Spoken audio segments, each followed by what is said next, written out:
morning, everyone. Good evening, everyone. Come on, this is fun, right? My name is Ryan Lynch. I'm the Chief of Staff for Borough President Eric Adams. I'm joined by Ahmed Jamo, the Special Counsel to the Borough President, and Ina Gusenfeld, the Land Use Coordinator for Borough President Eric Adams. Welcome to Borough Hall. There are 3 items on the agenda this evening, but housekeeping, restrooms are out. Women's rooms are across the hall, and men's room is down across the rotunda, the balcony. Please note that this hearing is being recorded to comply with public law for transparency. It will be available for viewing on Borough President's website, brooklyn-usa.org, or on the One Brooklyn channel on YouTube. Again, web viewers may submit timely comments to Ask Eric at brooklynbp.nyc.gov for Borough President Adams' consideration. We will be calling the first item and beginning.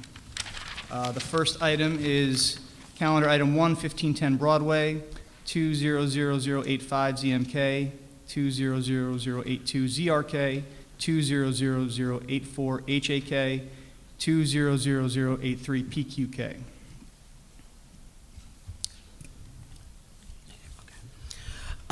This application submitted by HPD and the New York Department of Citywide Administrative Services for the following actions. The designation of a triangular block bounded by Broadway, Hancock Street, Jefferson Avenue, and Saratoga Avenue as an urban development action area and an urban development action area project, and the disposition of such property to a developer selected by HPD. The acquisition of a portion of this site by the City of New York for potential future use by the Metropolitan Transit Authority to service the Halsey Street J subway line, a zoning map amended to change that project area from an R6/C1-3 district to an R7-1/C2-4 district, and a zoning text amendment to establish a new mandatory inclusionary housing area. Such actions would facilitate the construction of an 80-story building with approximately 107 affordable housing units, 9,800 square feet of ground floor commercial use, and a space set-aside opportunity to improve the adjacent Halsey Street subway station with an ADA-accessible elevator. Community Board 16 voted to approve this application on January 28, 2020. Would Aaron Buchanan, the representative for this application, please state your name for the record and present the application?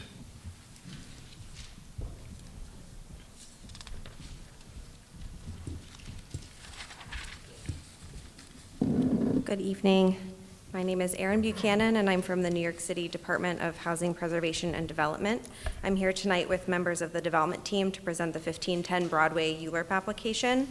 This project proposes to redevelop a vacant city-owned site in Ocean Hill into a new affordable housing building. The ULURP application for this project was certified on December 2nd, and HPD, along with the New York City Department of Citywide Administrative Services, are the applicants. This site was designated under HPD's MWBE RFP, which is part of the city's efforts in building capacity with minority and women-owned businesses. McQuestion Development is the sponsor here with me tonight, responsible for the redevelopment of this site.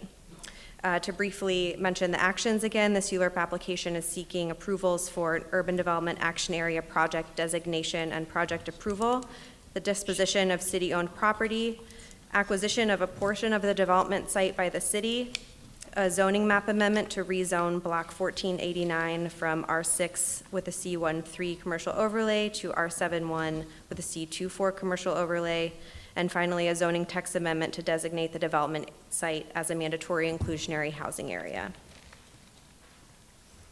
For some context on the development site, the development will be located on one city-owned vacant tax lot between Broadway, Hancock Street, Saratoga Avenue, and Jefferson Avenue, and the site borders both community districts 3 and 14. Much of the surrounding area includes 3- and 4-story residential and mixed-use buildings. Directly to the south of the site are 2 New York City Housing Authority developments, the 16-story Saratoga Village and the 13-story Saratoga Square buildings. Commercial businesses and local retail are located along Broadway, and institutional and community facility uses in the area include childhood education centers and several churches. Saratoga Park is an over 3-acre park located 2 blocks southwest of the site, and there's also a green thumb garden located 2 blocks north of the site. The area is well served by public transportation, including the elevated J and Z subway line, which runs adjacent to the site along Broadway. Local bus service in the area includes the B7, the B26, the B15, and Q24. A brief project overview before turning it over to the team. So the proposal includes the redevelopment of the site into one 8-story elevator building with approximately 107 affordable rental units plus 1 unit for the super. There will be ground floor community facility and retail space, and amenities in the building include bike storage, a laundry room, recreation room, and a landscaped courtyard. As mentioned, the building will also include space reserved for a future ADA accessible elevator serving the adjacent Halsey Street station.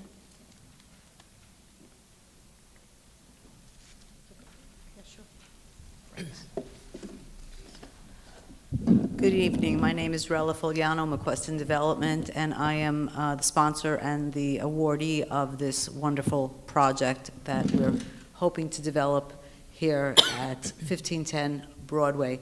As you could see, it's a pretty challenging site in a triangular form. So we've done some interesting things with it. I'm just going to give you a quick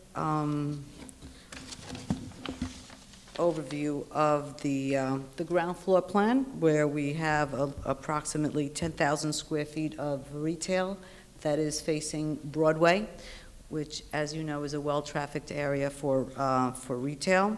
We also have inserted a 750 square foot area for a community facility, which we will open to the community, but we will also do that with the retail space as well.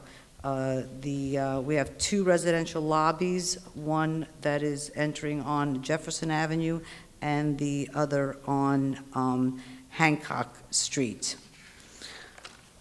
So I'm going to act a little bit like the architect, because our architect couldn't make it. I will talk a little bit about the design. Do I have this right? To the right? Thank you. So as you can see here, what we've done with colors and material is to break down. We didn't want it to look like some big blocky building. So what we did was you could see it articulated here with some different patterns to bring down the scale of the 8-story building. And we have a beautiful 5,400 square foot outdoor area. And what's interesting about this is to keep the neighborhood feel of, I remember living in an area where we all watched our kids and growing up, so you could see that people could look out their window and see what their kids are doing downstairs on the second floor play area. You could also have a view of it from the laundry room on that floor, as well as the community facility room.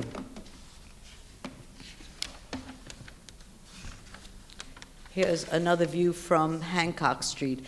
And the other reason we chose a variety of colors, besides breaking it down, is that we observed that the 2- and 3-family homes in the neighborhood are very colorful, multicolored. So we were trying to keep a little bit of the context, but staying very modern in the feel. And this is the view from Saratoga Avenue. We are building this to LEED new construction standards, so it will be a very high efficient building. And that's what McQuestion does. We've been doing LEED Silver since around 2007. We hope to achieve even higher. And so the features here are very high efficiency, so we reduce the tenants' utility costs. We have very efficient lighting, but beautiful. We like to say that when we build affordable housing, we blur the lines between luxury and affordable. We have another project going on in Brooklyn as well as in Lower Westchester, and whatever we say we're going to do, we accomplish. We don't want anybody to go by and say, well, this is an affordable housing building. You shouldn't be able to tell the difference. And I don't think that I should read everything on here. I think that you're all very literate and could read for yourselves how well this building is going to be built and occupied. The next slide is going to discuss the income levels and the rents, and so I am going to give the microphone on to our financial consultant, Ron Schulman. Good evening. My name is Ron Schulman, Best Development Group. We're consultant to McQuestion Development. This project will be financed under the ELA program with HPD, which has, as you can see, 5 tiers.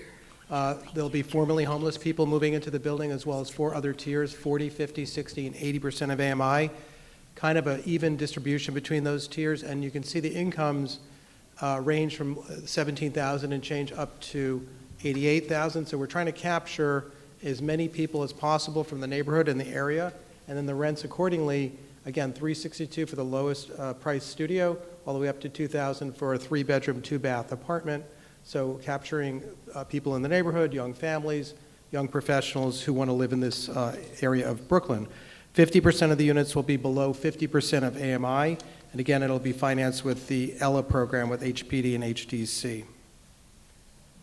The next slide shows you the unit breakdown. So there are 8 studios, 48 ones, 39 twos, including a 1 super apartment, resident super, and 13 threes. We have 48.5% 2- and 3-bedroom apartments as we listen to the stakeholders in the neighborhood to build as large apartments as possible. So the total in the building is 107, with almost 50% 2- and 3-bedroom apartments. And introduce Bill Wilkins. Good evening. My name is Bill Wilkins. I'm the Director of Economic Development and also Housing for the LDC of East New York.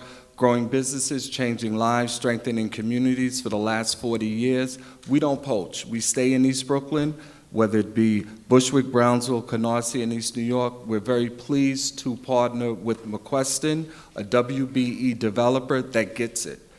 Our initial onset is that we digested all of the material coming out of the HPD RFP and also a need statement from District 16. And also we tried to re-envision what could we do on Broadway. Years ago, no one wanted to be in Bushwick, and that wasn't too long ago. In addition of having an elevated train line, it was very dicey and very dark. I think this building is an expression of light and regeneration. The design, I think, is fire, is intelligent. The opportunity to have a multi-generational site where individuals can look down into a courtyard, whether it be grandparents, parents, and children interacting, is incredible. And remember, we're on Broadway. So you have the elevated line and you have very narrow sidewalks. Our purpose with the project is to recycle dollars to the greatest extent possible in Brownsville and also in the Bushwick community. We can achieve this by working with our MWBE community. We're also the first industrial bid in New York City, and by virtue of that, one of our core industries are companies in the buildings trade. We have a plethora of tried and true companies that can assist in this project that's right in their backyard. In addition to that, we'll bring into the envelope the Central Brooklyn Economic Development Corporation for workforce development, and we look to create a micro stimulus plan for a community and help to anchor Broadway, in addition to funds that have been allocated at Furman Street, are the only greening along Broadway. We also help to bring in retail that will support the community. Thank you for your time.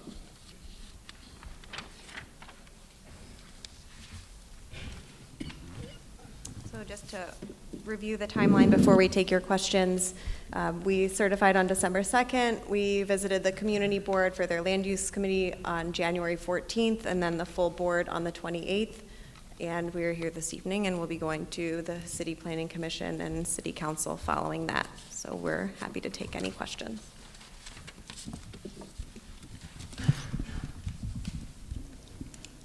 Okay, thank you for your presentation. We're going to start with our questions.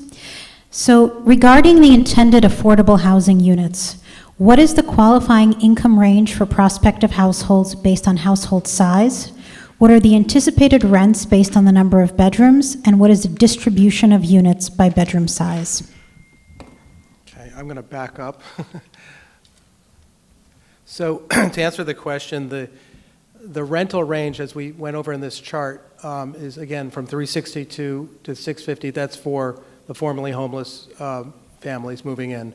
And then there's a range of 522 to 927 for the families at 40% of AMI. So that's between studios and 3-bedroom. Bigger apartments, larger the rent. 50% of AMI, 683 to 1205. 60% of AMI, 843 to 1482. And then the 80% of AMI is 1163 to 2037. That's for the largest 2-bedroom, 80% unit. Excuse me. The distribution in the building, again, we tried to evenly distribute the units between the different income tiers, studios 1s, 2s, and 3s. It's not set in stone, but it's a fairly even distribution at this time. We will be going through a lot of final underwriting iterations, but this is where we are right now. Yeah.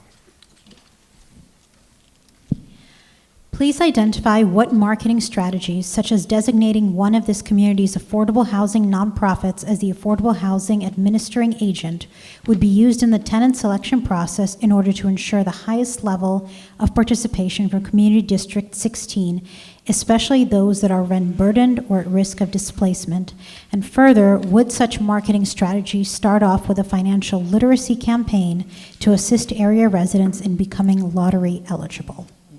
That's a great question. Many years ago, under a different application, I was challenged by Richard Barrick, where we're realizing, I'm analog, I'm not digital. So before it was paper applications, and we would see 5 to 7,000. When we went to Housing Connects, you started seeing 50 and 60,000. How can you, if you give a preferential rate to at least 50% of people in the community, how can you get the word out? Because I served on the community board for 10 years, and what happens, people say, I didn't know. We don't want that to happen with this project, and the way to do that is through engagement, through all of our electeds, all of our stakeholders, making as many presentations as possible, and one of our core businesses is actually the marketeer, those nuisance door knockers that you have, so we're able to saturate the community with tens of thousands of applications to make them aware of this. In the past, we've actually engaged in this process, and we had routinely about 60 to 65,000 submissions, and we're able to reach at least about 10,000 local people. So it's really just a grassroots approach. As I indicated, we're tried and true. We've been in East Brooklyn for 40 years. Part of my industrial park is within District 16. We have a great relationship with the chair, with the district leader, by going to the community boards, and just by really pounding the streets and let people know about this opportunity, because it actually means to people in the community of winning the lottery. To your second question, once you win the lottery, then it goes to the preparedness. It's like for other individuals going through a mortgage. Well, you have to have a checklist to have all of your bank, your income statements, so that if you are called, you can have your package and be ready to go to the next step. So we're aware of that. Out of Richard's suggestion years ago, we became housing ambassadors, so we're tried and true in this particular area. Regarding the represented commercial floor area, what consideration has been given to providing affordable space for local arts and cultural nonprofit organizations? We have carved out about 750 square feet for that, just that use. I'm sorry. I'll show you in the plan. If you look to the upper left side, that's what that space has been designated for. And do you have an organization in mind at this time? It's a little bit premature, but we're going to do the outreach to the community. It is Borough President Adams' policy to promote the use of sustainable and renewable energy resources focused on advancing a sustainable future in Brooklyn.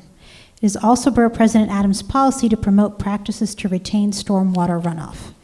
What consideration has been given, possibly in cooperation with the Department of Environmental Protection, the Mayor's Office of Sustainability, NYSERDA or NYPA, towards incorporating passive house design, wind turbines, and/or DEP rain gardens? I love wind turbines, but unfortunately, they need to be about a mile from the space, so that will not be possible. And I say this in jest, but I'm also a really big believer in sustainability. I practice that in work and at home, and therefore, what we will be incorporating is the LEED silver or greater. The threshold to achieve LEED silver has gotten higher, the bar has been raised, and many of the items and design that you see in passive house will be incorporated into the LEED design. Great. Okay. And we do just want to emphasize the importance of the DEP rain gardens, which are constructed in the public right-of-way, given the extensive frontage that this development would have along 3 streets. Yes, and what we've decided is that there are existing, I'm sorry. I'm sorry, continue. No, thank you. So for the existing trees and tree pits, we will not be doing the rain garden, but for the additional 3 that we must add for code, we will be doing the rain garden. I think it's a great idea. Great, thank you. Can I ask one question around the I was going to continue on that point. Joseph Apicella, Managing Director with McQuestion. This site is also a New York State designated brownfield site that we've already entered into an agreement to clean up, and I know that's part of the goals and objectives, of the Borough Presidents. So we are really accomplishing not only providing affordable housing at low levels of income, but also cleaning up the site environmentally.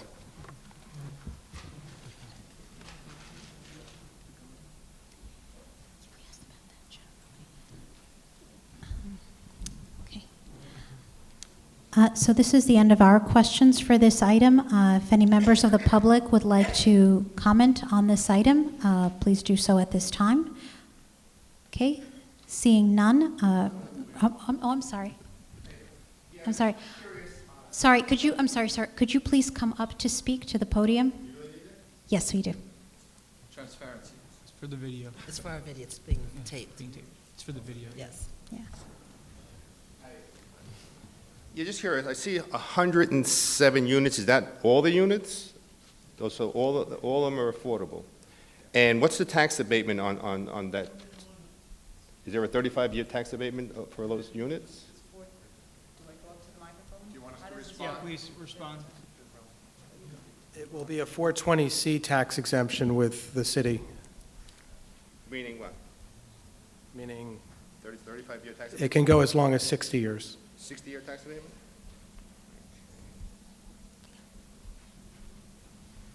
And are those permanently affordable or temporarily affordable? So there's a regulatory agreement that will run with the mortgages that the city offers, coterminous, and it could be extended to 60 years. There are some mandatory inclusionary housing units in the building that will be permanently affordable. How many? I don't have that offhand. So the rest are temporary? No, I said the regulatory agreement will run coterminous with the tax exemption, so up to 60 years, the housing will be affordable. There are some units that are MIH that'll be permanently affordable for as long as the building stands. Yeah, I'm gonna have. All right, thank you. Okay, sir, can I just have you fill out a speaker slip?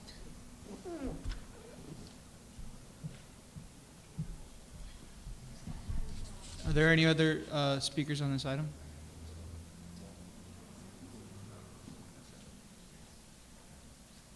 Okay. Seeing none, we'll move on to item number 2. Thank you for your presentation. Thank you for your question. Calendar item number 2, DeKalb Commons, UDAAP 200155HAK.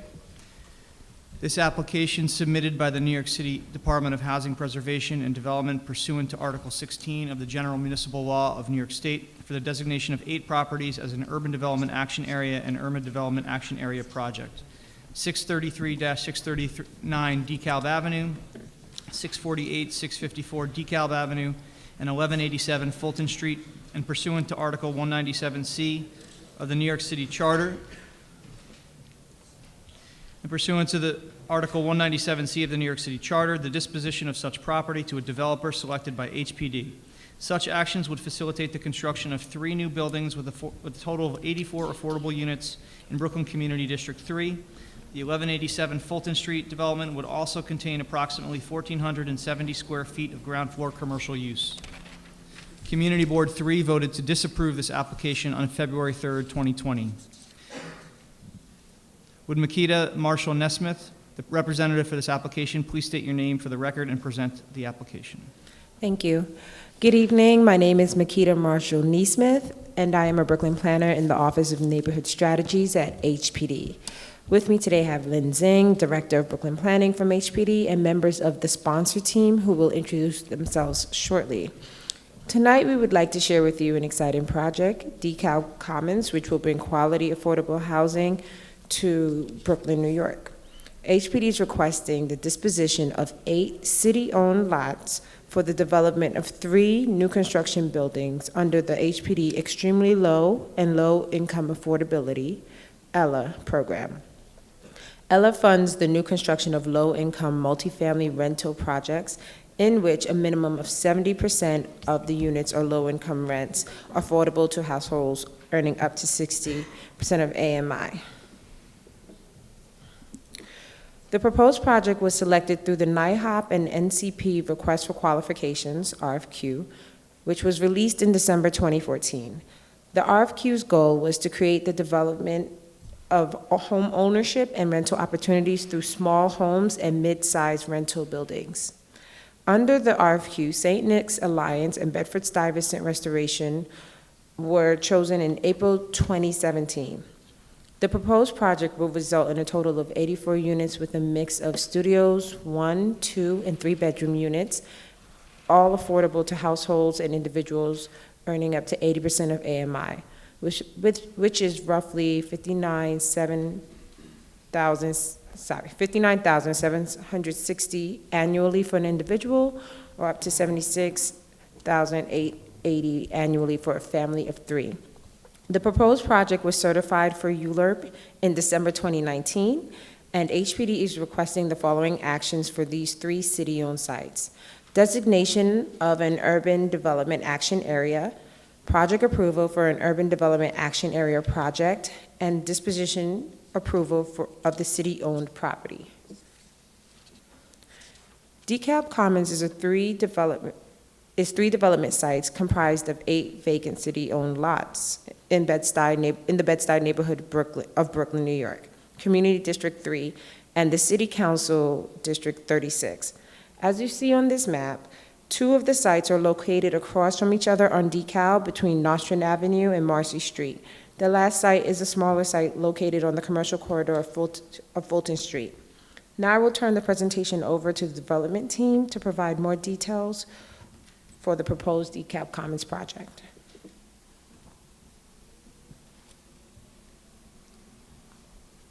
Good evening. My name is Gordon Bell.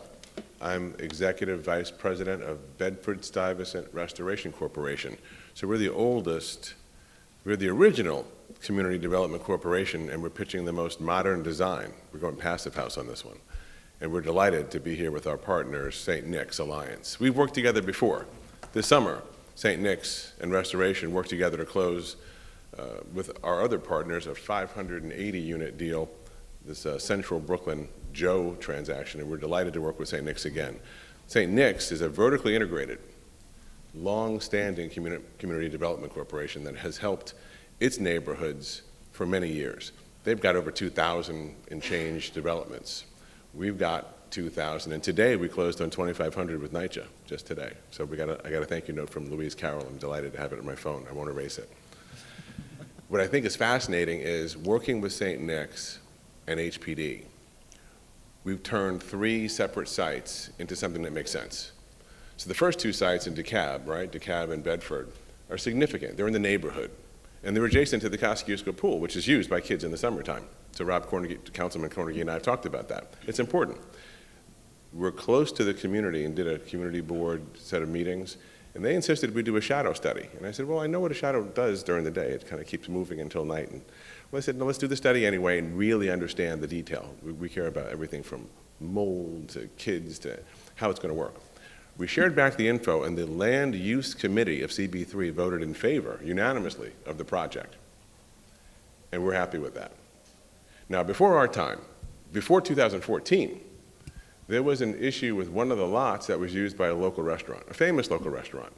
Great people, part of the community for a long while. And they have some issues with New York City, how this rental worked and issues, and they settled it in court, and ultimately the family lost. The case was without merit. And unfortunately, those folks feel slighted. I've had my business team work closely with them to help them to get refinancing, to get better business practices and grow their business. They own restaurants and some real estate in the area. Restoration cares about the folks in the community.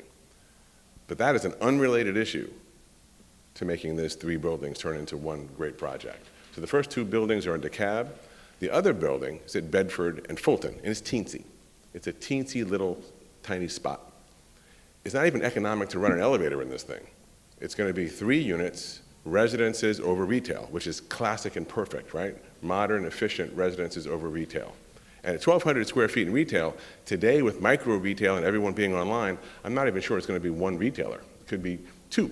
Because most people have an online business that's important and a physical business that does other things. Maybe it's office space, maybe it's inventory. So we put these together to make one economically viable and clever project.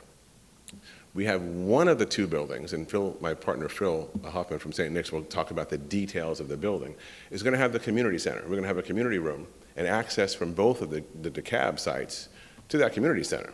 We're going to have kids in a playground. We're going to have all the right things, laundry facilities, bicycle storage, everything you think of when you think of a very modern, kind of slick-looking, new neighborhood development for those 2 sites. And that 3rd site is going to fit in perfectly with what Fulton does, residences over retail. We're delighted to think this is the right solution because it brings in that little 3rd lot that's uneconomic to develop on its own. And yet it really does create a whole community on DeKalb. And with that, I want to bring up Phil to go through some of the details of how these sites work.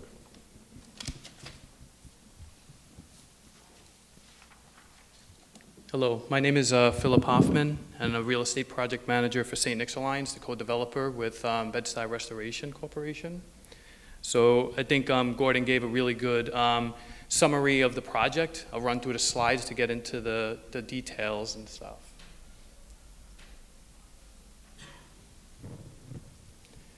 So the first slide that we have here is our Site 1, which is 633, 639 DeKalb Avenue. It's a location and context map showing the site north of DeKalb between Nostrand and Marcy Avenues. The building is near the G and city buses, G train and city buses, including the B38, the B44, and 43. It's across the street, down the block from the Kosciuszko Pool. It's near public, various public schools, playgrounds and community garden, next to the Herbert Von King Cultural Arts Center, a Home Depot, supermarkets, and other local businesses. This is the building itself. This is, again, our 633, 639 DeKalb Avenue site, 7-story elevator building. It includes 4 studio units, 11 one-bedroom units, 16 two-bedroom units, and 6 three-bedroom units. The building is designed by architect Magnusson Architecture and Planning, and it's going to be to passive house principles while seeking FIAST certification. It includes solar panels, extreme insulation and weather sealing, energy efficient and mechanical systems. Benefits to the tenants in this design are better air quality, reduced noise pollution, lower utility bills, just to name a few things. This project has been approved up to Tier 3 incentives through NYSERDA Multifamily New Construction Program, and we will also be resubmitting the project to NYSERDA Buildings of Excellence this April. This is the site plan for Site 1, showing a recreation area for the tenants and the rooftop solar. This is the ground floor plan of Site 1. Includes, as you can see, includes an elevator, laundry room, ADA units. The cellar includes bike storage. This is our Site 2, which is across the street from Site 1, 648, 654 DeKalb Avenue, south of DeKalb Avenue, and adjacent to the Kosciuszko Pool, and the site that Gordon was referencing in terms of the shadow studies and the pending EIS. The surrounding areas are, again, similar to Site 1. The Site 2 will, again, have similar 7-story elevator building, including 6 studio units, 19 one-bedroom units, 17 two-bedroom units, and 2 three-bedroom units. Similar design to the building across the street at Passive House Principles. And I'm seeking the same funding through NYSERDA. This is the site plan for our Site 2. Again, showing the rear recreation space for the tenants and rooftop solar. This is our ground floor plan for Site 2, showing elevators, laundry room, ADA units. The cellar includes a bike storage, and this is where we have located the shared community room for both DeKalb sites intended for tenant use. This is our Site 3, which is 1187 Fulton Street, located between Spencer Place and Bedford Avenue. It's located near the A and C trains and various city buses, including the B25, B26, and B44. It's near various public schools, several playgrounds, the Brooklyn Children's Museum, supermarkets, and other local businesses, and within walking distance of Community Board 3 and Bed-Stuy Restoration Corporation.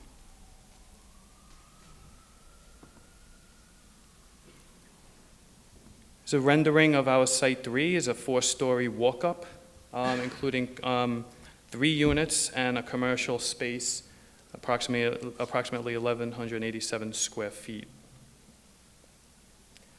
The site itself won't go through the Passive House certification, only because it's a small site, but will adhere to various energy efficient principles and trying to incorporate some of those Passive House principles while not certifying the space. This is both the site plan and the ground floor plan, showing the commercial space on the ground floor and the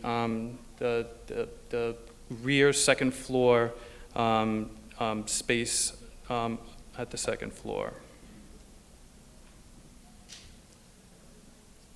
So an overview of our DeKalb Commons project. It's a 3-building, 84 residential unit building, 1 super unit, 1,187 square feet of commercial space, including 10 studio units, 30 one-bedroom units, 36 two-bedroom units, and 8 three-bedroom units. It's a proposed unit mix showing formerly homeless units that will go through DHS's referral process. We have 13 formerly homeless units, 17 units at 40% of AMI, 17 at 50% of AMI, 17 at 70% AMI, and 20 at 80% of AMI. At least 50% of the units will be at or below 50% AMI for the entire project. And you can see the various income levels that the units will be geared to and the rent levels. The proposed AMI mix breakout shows unit mix by unit size. Breaking out the homeless units and the various AMI units and the unit size for each one.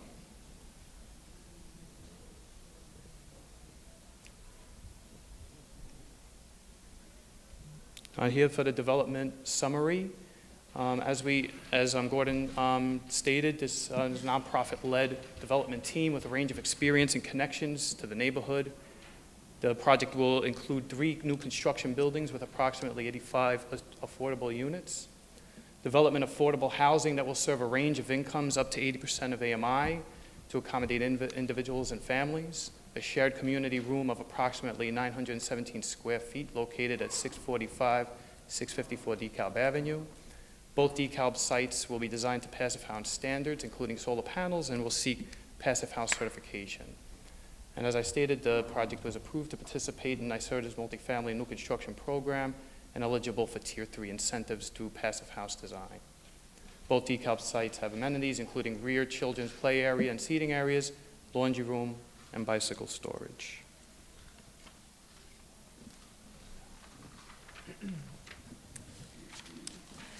And just to go over the timeline of the project, it was certified in December 2019. January 9th, we were approved by the CB Land Use Committee, and then we had the full board meeting on February 3rd. Tonight we're here with you, and you see the projection for when the project will likely be approved through the ULURP process, closed, and then hopefully leased up. Thank you. Okay, so we have a few questions. How would you clarify the split Community Board 3 vote to not approve the requested land use actions, and how do you respond? Okay, so the Community Board vote was close. There were 15 yeas, 18 nays, and 3 abstentions. The Land Use and Housing Committee support the project. The chair of the CB voted in the affirmative, and the district manager supports the project. The Land Use and Housing Committee requested a letter of support for the project at the full board, as the sponsor team has met with the Community Board Committee multiple times and have thoughtfully incorporated many of the requests and feedback received from the Community Board Committee. The committee felt that it had properly vetted the project and that it was a great project that brought quality affordable housing to the Bed-Stuy neighborhood.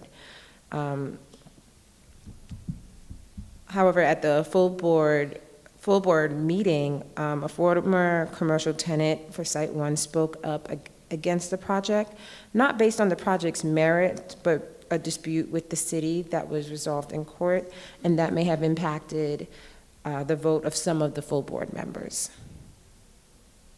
And what is HPD's response? Response to the full board? To the full board vote, yes. I'm sorry, I don't really. So would there be any follow-up from the agency regarding some of the issues that led to the disapproval? We haven't formally gotten any questions from the community board, and when we do, we would obviously respond to that. So there was no follow-up action based on the vote. Regarding the intended affordable housing units, what is the qualifying income range for prospective households based on household size? What are the anticipated rents based on the number of bedrooms? And what is the distribution of units by bedroom size? So up on the screen, I'm Frank Lang. I'm the Director of Housing for St. Nick's Alliance. On the screen are right now the rents for the different unit sizes and the percentage AMIs. So for instance, in the homeless set-aside for families coming out of the homeless system, a studio would rent at $215 a month, a 2-bedroom at $475, and a 3-bedroom at $615. At 50% AMI, a studio would rent at $696 a month, a 2-bedroom at $1,069, and a 3-bedroom at $1,227. The highest income, which is for households below 80% AMI, which is still low income. However, the studios are renting at $1,176, and the 3-bedrooms, which would be the highest rent, is at $2,059 a month. That's a 3-bedroom, which could be a household of 5 or 6. Thank you. Please identify what marketing strategies, such as designating one of this community's affordable housing nonprofits as the affordable housing administering agent, would be used in the tenant selection process in order to ensure the highest level of participation from Community District 3, especially those that are rent burdened or at risk of displacement. Further, would such marketing strategy start off with a financial literacy campaign to assist area residents in becoming lottery eligible? So Bed-Stuy Restoration and St. Nick's Alliance each of us have extensive financial literacy programs that we have as an ongoing part of our programs. So what we would do for this particular project is first, we would continue to do the kind of outreach that we do for all of our affordable housing projects. St. Nick's Alliance is actually administrative agent for many of the mixed income projects and reach the low income community. We can have, besides distributing it to other local groups, besides our esteemed collaborator, we would work with the community board and have some town halls. We currently have a housing division that helps people on an ongoing basis to apply and get into the Housing Connect system. Some of the older residents just fill out paper applications, and that puts them at a disadvantage. So we work very hard to get them into the Housing Connect system with an email and such, so they can apply at will to any projects that come up. Our system follows the HPD marketing guidelines very closely. We're extremely familiar with that because we currently manage 1,400 units of low-income housing. So we work very closely on that.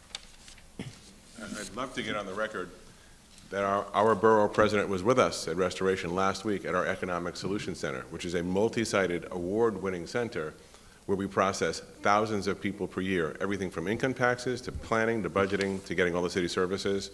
We engage and we invite folks in, and it was a packed house, standing room only for the borough president, and he saw just a day at work for us, which means we don't just go outreach, but we get inreach. We also leverage our relationships. We rent space to all the banks, TD Bank, Citibank, Chase Bank. So we often have them do seminars so people get accounts established. I've been at seminars where people are allowed or invited to learn more about financial institutions and how to build that relationship. We want unbanked people to get banked. We want folks to get credit. We want folks to begin that march toward economic solvency and prosperity. So that's our mission. St. Nick's and Restoration working together, we've done this a lot. And we do this with or without this particular project. But I promise you, we'll do this for this project to make sure it's a kind of a shining star and a solution in our community. Thank you.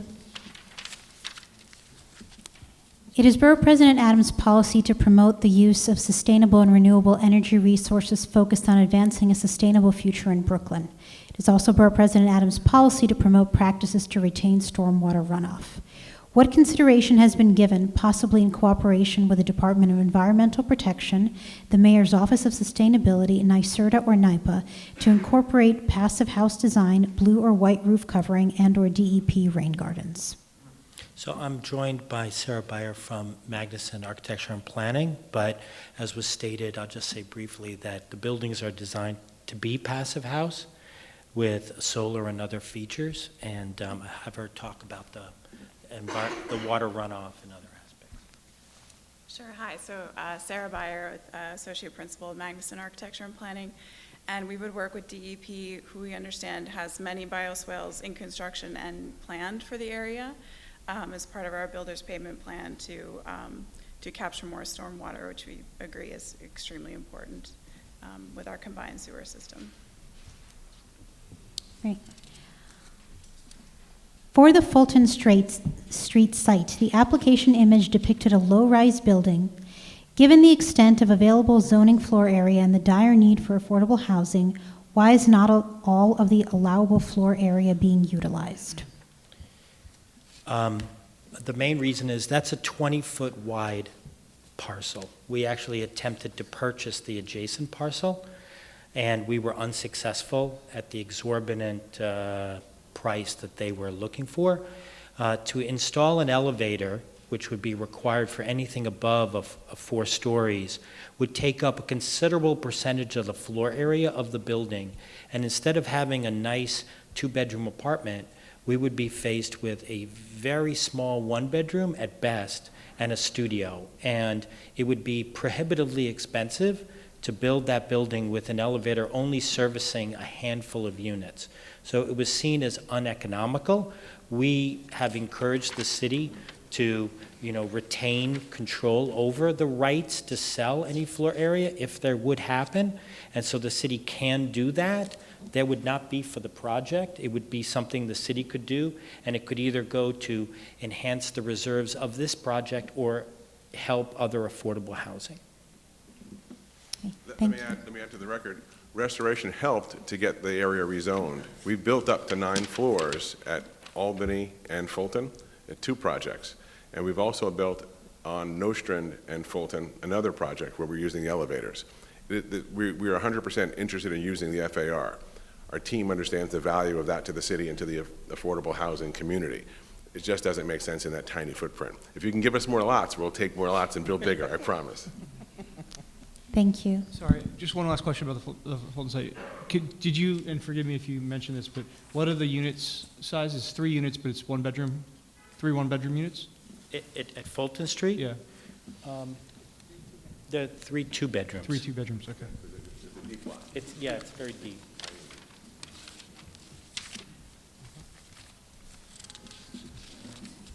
Okay. Thank you. Are there any speakers who would like to comment on this item? Hi, thank you. Could you please go up to the podium and also complete a speaker slip?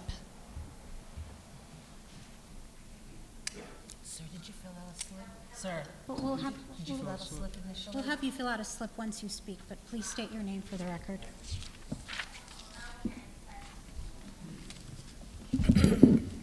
My name is Eddie Freeman.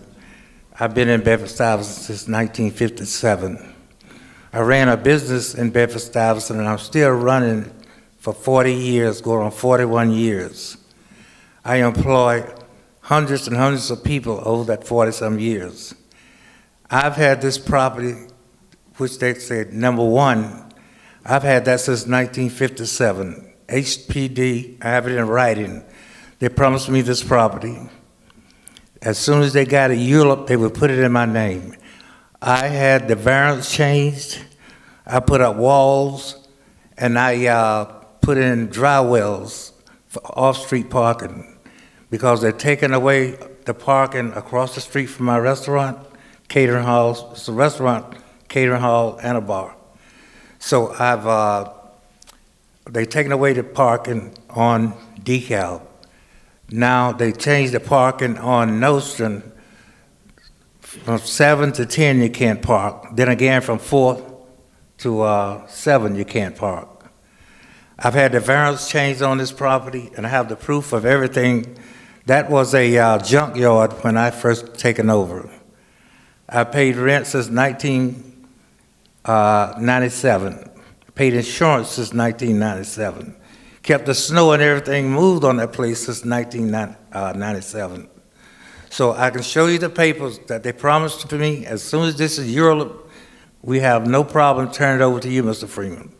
So that is my position on this. Thank you. Thank you.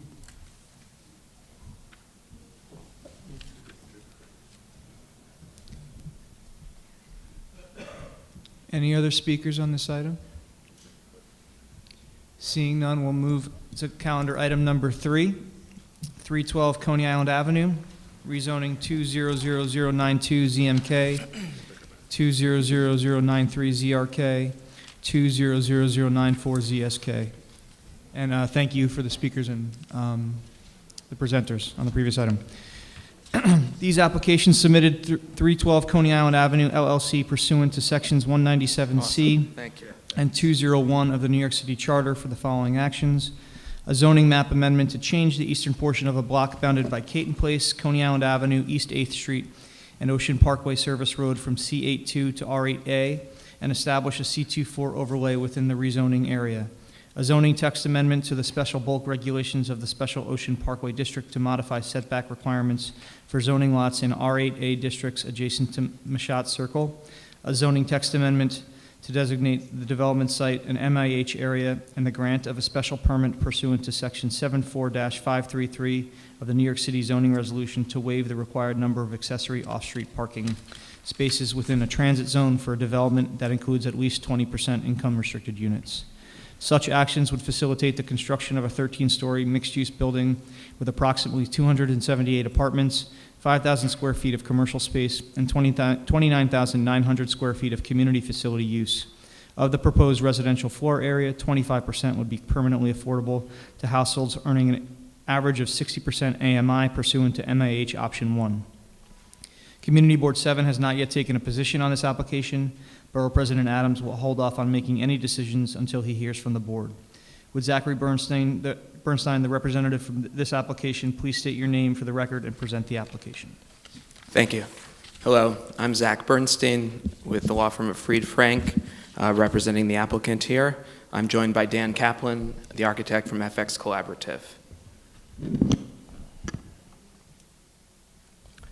I represent the Focus Property Group, which is an affiliate of JEMB Realty. It's a Brooklyn family owner of properties across the city. They're long-term holders of property. Up here are a few of those properties, including 150 Broadway in Manhattan, which has been owned since the 1980s, Herald Towers at 34th Street, new development at 86 Delancey, and some of you may have seen across from City Point a new office building rising at 1 Willoughby Square, which is a project that JEMB has put together in partnership with the City of New York, and there will soon be a new park constructed next door. The property in question is located at the corner of Machete Circle, the southwest corner of Prospect Park, bounded to the south by Caton Place, to the east by Coney Island Avenue, to the north by Ocean Parkway. It's located in very close proximity to the Fort Hamilton Parkway subway stop of the F&G train. It's highlighted in yellow. Zooming in a little bit closer with an aerial of the site, it's currently occupied by the International Baptist Church and School. A large portion of the site is occupied by a parking lot as well. This site is very uniquely situated at the corner of the park, adjacent to numerous wide or very wide streets. The narrowest street is to the south at 70 feet, Caton Place, which is 10 feet wider than a typical narrow street in New York City. To the east, Coney Island Avenue is 100 feet. To the north, you have a 195-foot width of Ocean Parkway with an additional 45 feet between the sidewalk and the setback area. And then you have over 450 feet at Machete Circle. So this is a very uniquely situated site on very wide streets. Working our way around the site, the 4-story school building with a K-12 school is located on Coney Island Avenue. Large portions of the site are unutilized or occupied by parking areas for the church. At the center of the site is the chapel for the church, and again, the school has approximately 100 students in grades K through 12. So the church is seeking long-term financial security and reached out to potential partners to develop the site. In this case, the church will retain ownership of the site. It is a ground lease to the developer, and the instructions to the developer is that a new facility for the church and school would be included on the site. The site's in a C82 zoning district, which runs up and down Coney Island Avenue. This zoning district is fairly limiting. It does not allow residential use. It does allow hotels, self-storage facilities, and medical offices, and it also allows the gas stations and auto body shops and the like, car washes that you see up and down Coney Island Avenue today.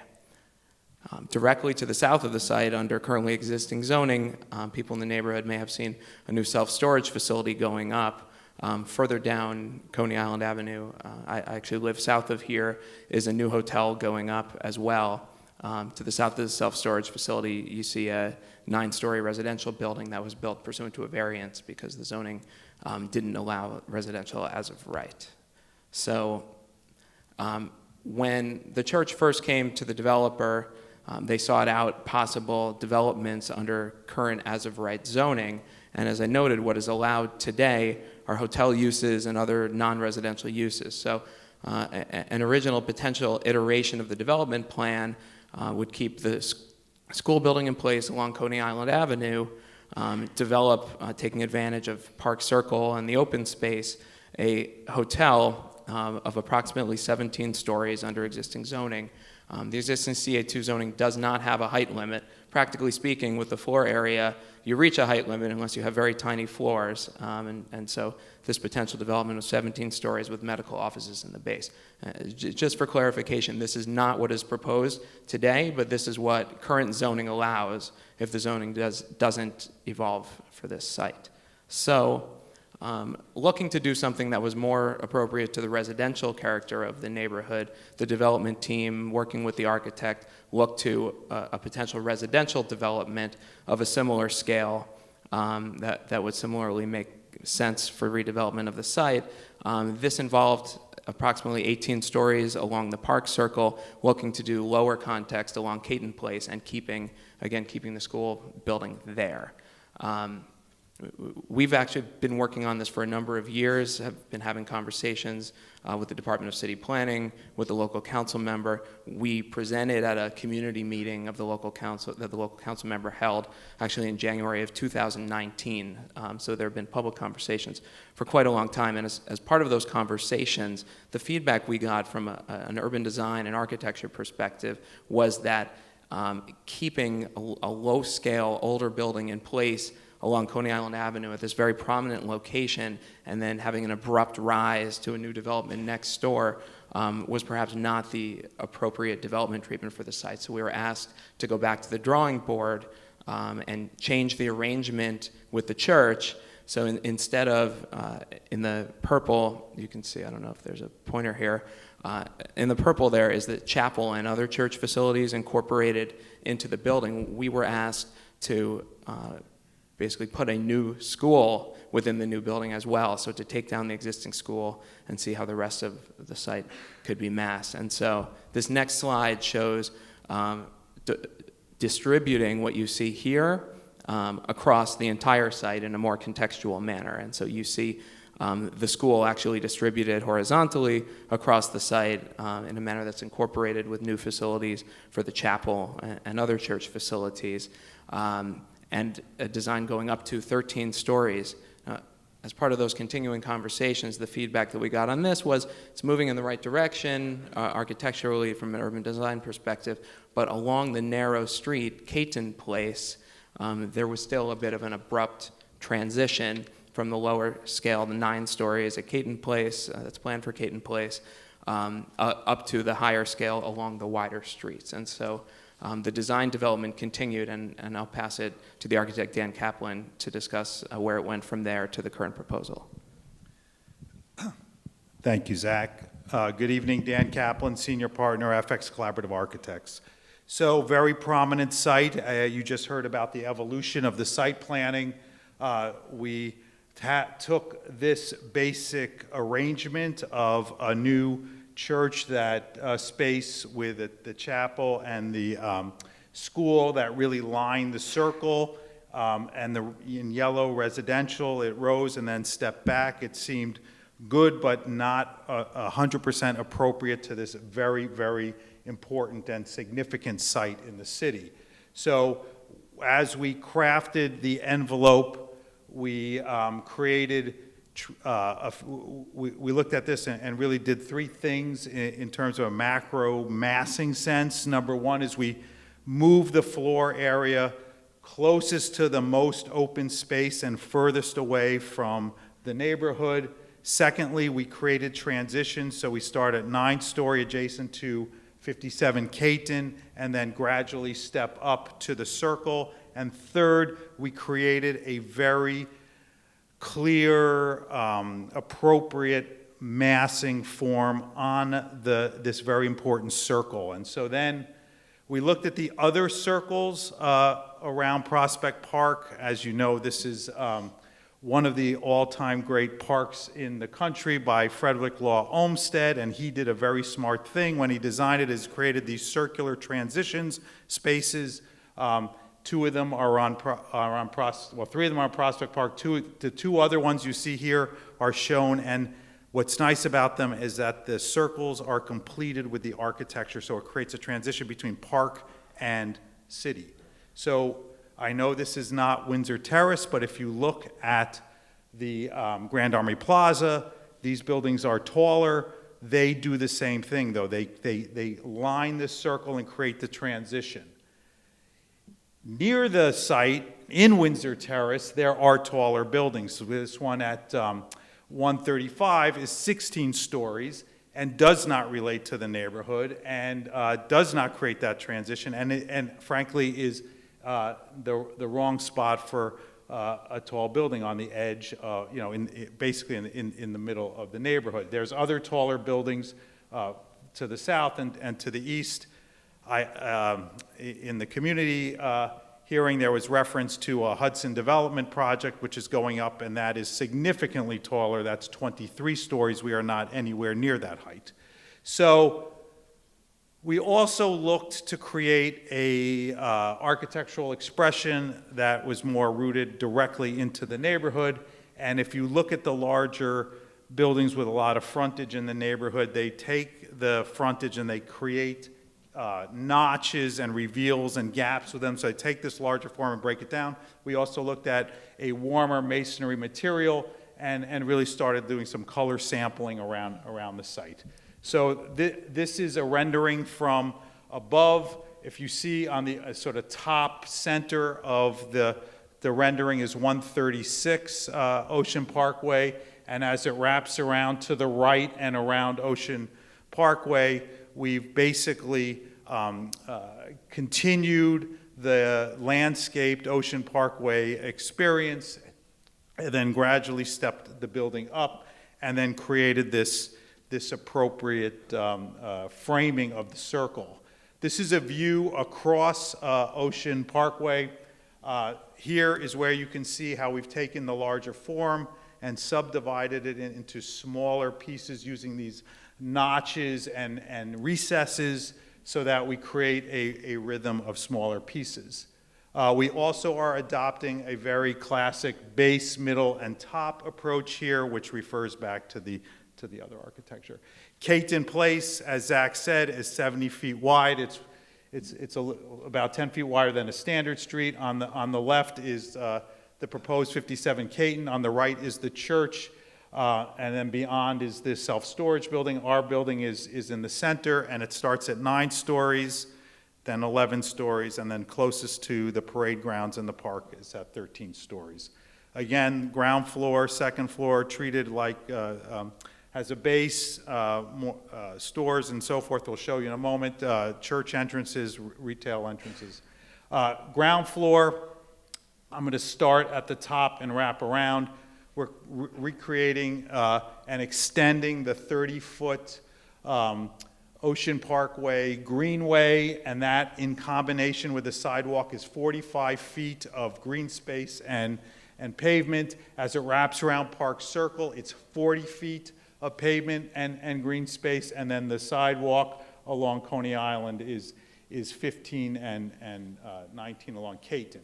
The yellow is the residential entrance. The purple is the church. It was very important to the church and it was important to us to have a civic public use on the circle so that it really acknowledges its important spot. There'll be a sanctuary that's visible from the street. There'll be a multi-purpose room, a 2-story high multi-purpose room within the facility. There'll be classrooms and really a classic community facility, approximately 30,000 square feet.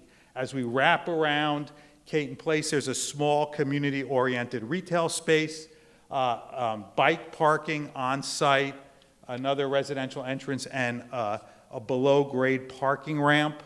The ramp goes down. We are providing approximately 80 spaces, including 36 spaces that will be dedicated to the church on Sundays, which is really the amount of spaces they currently have as surface parking. I want to just shift gears and talk a little bit about sustainability. I do applaud the Borough Presidents' leadership in this regard. We are looking at a LEED-rated building. We are looking at a climate-appropriate exterior wall, meaning it's not going to be all glass. We're looking to limit glass to about 40%, so it really is appropriate. Energy-efficient building envelope, which will be 20% more efficient than code, and really taking on the passive house principles. Ample green roofs and site plantings. I talked a little bit about this. Responsible stormwater management. There are 23 trees that ring the site. We will work with DEP to create rain gardens for them. Regionally sourced materials to reduce the carbon footprint of the transportation, bringing materials to the site. And then finally, we are walkable to transit. With that, I'll turn it over to Zach, who will sum up, and then we'll take your questions. Thank you, Dan. So to summarize the project, there will be approximately 278 units, including approximately 70 affordable units. Of the total floor area of the project, about 30,000 feet will be dedicated, of zoning area will be dedicated to the church and school. The retail space will be about 5,000 square feet. There would be 140 bike parking spaces, and as discussed, about 80 parking spaces, including 36 swing spaces for the church. I'll note that approximately a third of this building is dedicated to either affordable housing or to church and school uses. We also heard at the last hearing before the community board concerns about the jobs that will be in this building, and I'm happy to report that there have been continuing discussions with 32BJ, and ownership intends that this building will be run and operated by union employees with 32BJ. The zoning actions here, as mentioned earlier by Mr. Lynch, are zoning map and zoning text amendments, again, to change from the C82 district that does not allow residential use to the R8A with a C24 overlay, which allows for the retail use. There would also be an allowance for the shifting of the bulk on Caton Place, so you have the transition from 9 stories along the narrow street up to 13 stories at the wider streets. This would also establish mandatory inclusionary housing so that under current plans, 25% of the units would be affordable housing units. And a special permit is requested to allow the flexibility to have the swing space for the church spaces in the building. Thank you. Okay, we have several questions. Regarding the intended affordable housing units, what is the qualifying income range for prospective households based on household size? What are the anticipated rents based on the number of bedrooms? And what is the distribution of units by bedroom size? Yeah, I think I have a slide with that information. Yes. So the requirement for the average AMI across the affordable units is 60% AMI. At least 10% of those units must be at 40% AMI. And so here, and I'll recite some of it, are the incomes and rents. The units at 40% AMI, the income levels range from $29,000 for a family of 1 to approximately $46,000 for a family of 5. And the rents for those units range from $535 a month for studios to $949 for 3-bedroom units. At 60% AMI, the ranges are a little higher, $44,000 to $69,000 of income, and $856 to $1,504 for the units. The exact unit mix has not been definitively established, but at least 50% of the affordable units will be 2-bedroom units. And also, the distribution of affordable units will be in proportion to the distribution among the market rate units. Thank you.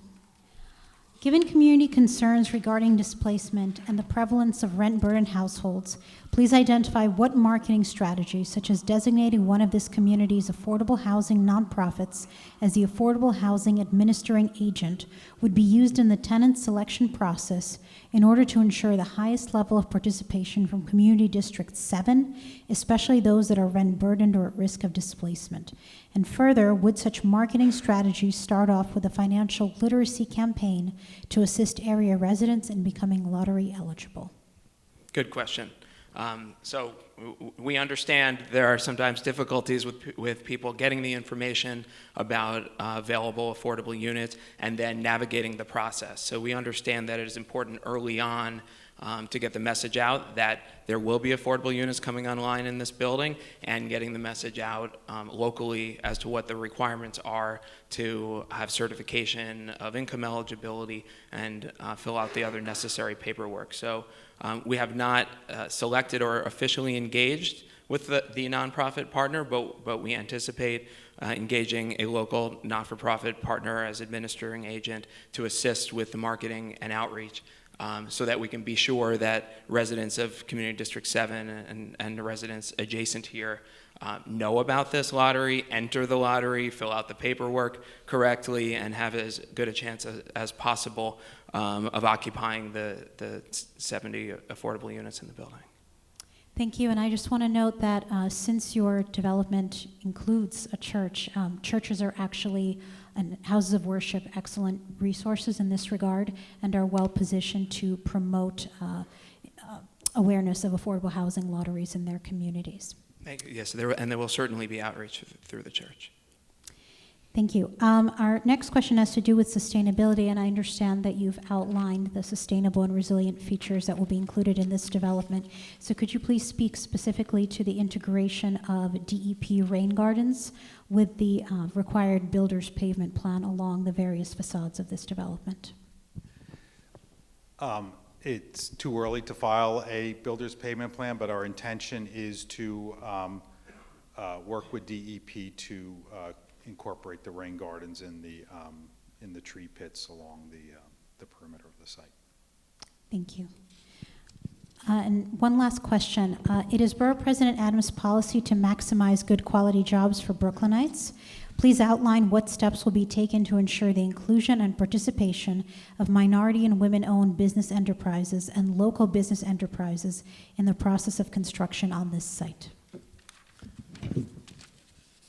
That's an important value for the applicant here as well. And in the ongoing project at Willoughby Square, which is a partnership with the city, the developers have an engagement with a consultant to assist with finding local MWBE contractors to the extent possible, local vendors to the extent possible, and we will be working with the same consultant here to maximize opportunities for local participation by local vendors, local contractors, and especially MWBE in the construction of this project.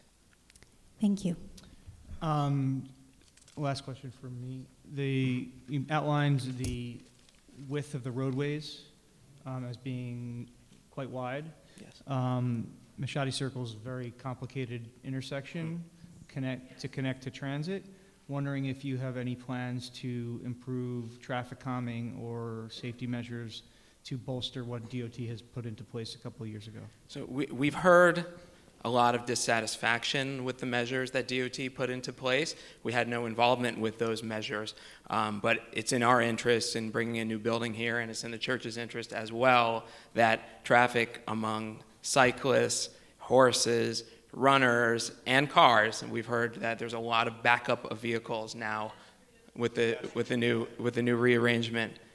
Did I say runners and not pedestrians? No, people who walk instead of Okay. People at every level of traversing this area, and I'm one of the people who traverses this by foot.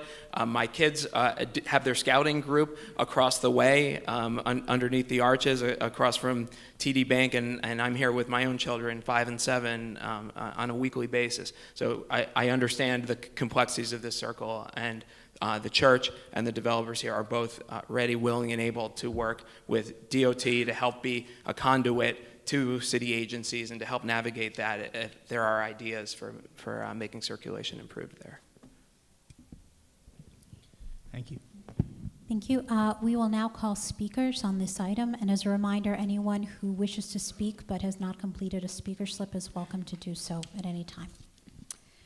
Okay, our first speaker is Victor Ochoa, 32 BJ.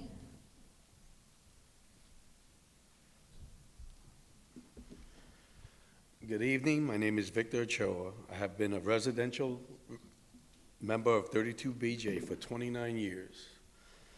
I'm here tonight as a Brooklyn resident and worker on behalf of my union and more than 1,132 BJ members who live and work in the community District 7 to express our concerns regarding this rezoning. 32 BJ supports responsible development, development that takes into consideration workers, working families, and the need of the local community. We believe that projects like this should come with credible commitments to prevailing wage jobs for building service workers and local hire. This development, a 310-unit majority market rate mixed-use building, will bring an estimated 10 building service jobs to the neighborhood. These jobs should be good jobs that pay for family-sustaining wages for local workers like myself. For 29 years, I've had a job that pays a family-sustaining wage. What that has meant for my family is having access to middle-class, affordable health insurance, and guaranteed time off. My wife and I were able to raise 4 wonderful children without worry. Living in a city as a worker is hard, but surviving this city with family is harder. A job like mine means you're not just surviving, your needs are met. A development of this size and scope must be developed responsibly and have strong, credible commitments to property service jobs that pay the prevailing wage and a commitment to local hiring. We respectfully urge you to recommend that the developers for this project commit to the prevailing wage for future building service workers. Thank you.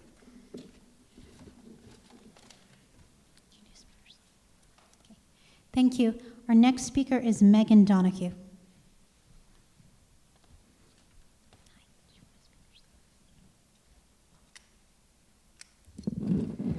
Hi, I grew up in Windsor Terrace for 8 years of my childhood.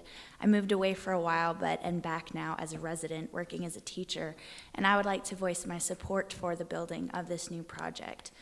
New and affordable housing is something that this community is lacking, and I'm excited that your project is including this element in its structure, especially in such a prime area right next to the park. I've seen what the building will look like, and believe that it is a beautiful addition to the surroundings. It's updated and modern, which is another lacking feature in our area. The construction period will be messy and inconvenient, but in the long run, the update will be highly beneficial. I am for the project, as it will bring clean, affordable housing and a fresh look to our community. Thank you. Our next speaker is Chris Kazis.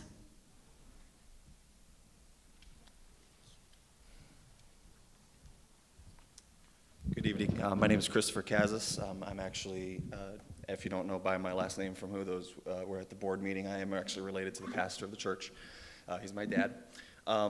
But I'm also almost a lifelong member of this Windsor Terrace community, not just Brooklyn.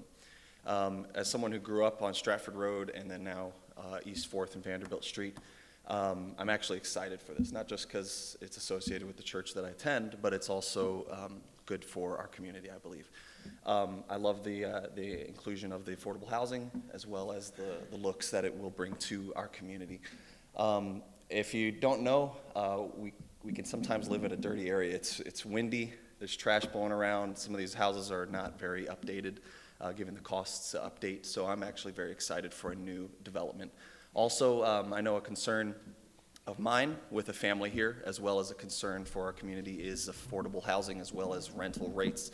And basic economics, if you want rents to go down, you need more housing. So I'm for the development of this property. Thank you. Okay, our next speaker is Mark Duffin.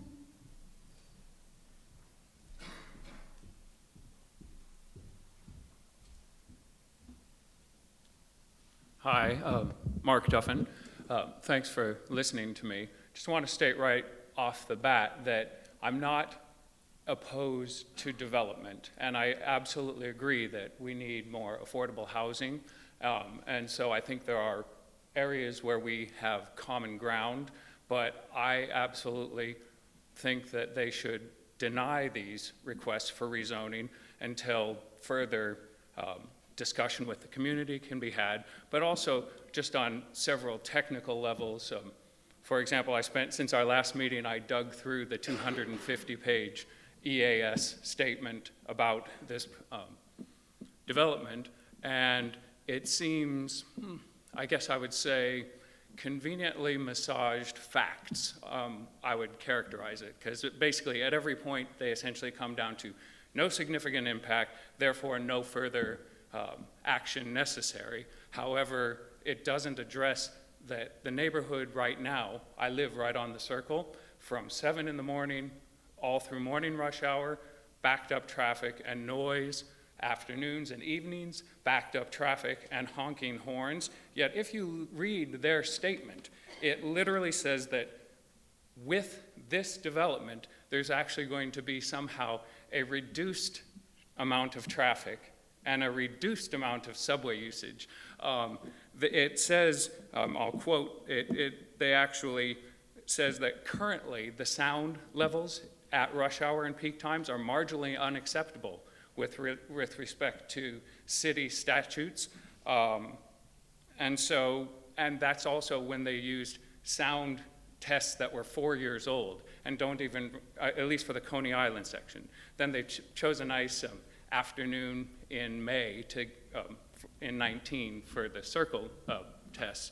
But essentially, it's convenient but doesn't reflect reality, in my opinion. For example, comparing to Grand Army Plaza, which is actually 15 acres, where Machate Circle is 5 acres. Grand Army Plaza, the buildings that they showed in the picture, the old ones are actually, there's a 10-story one, and there is a 14-story one, but that 14-story one is separated by a 20-foot tall berm, which is specifically designed for sound, to reduce the sound. There is a new construction across the street from the library, which is a 15-story, but that has setbacks. And it is also separated from the traffic by sound berms. So to say that you can build a 13-story wall right on the circle, a curved wall basically is going to work like a band shell, and it's going to amplify the sound that's already there. So you've got this building with its 300 units. You have the building at 57 Caton, which has already been approved, which has 107 units.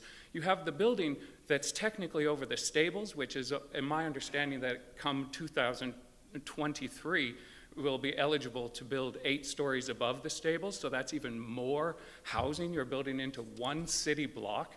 I just find it incredible and unbelievable that you're going to tell me that 80 parking spaces is somehow going to accommodate this traffic, that it's not going to adversely affect the sound quality, it's not going to adversely affect the subway usage, and furthermore, there is nothing in our neighborhood, with the exception of the one ugly building at 135 Ocean Parkway, which is incongruent with the neighborhood, but a 13-story building on this small circle is utterly incompatible. And the only way that they can cram as much possible profit as they can get into this one unit is to move the mass and the bulk away from Caton Place and onto the circle, which basically makes one massive wall, which is just going to push all the sound in.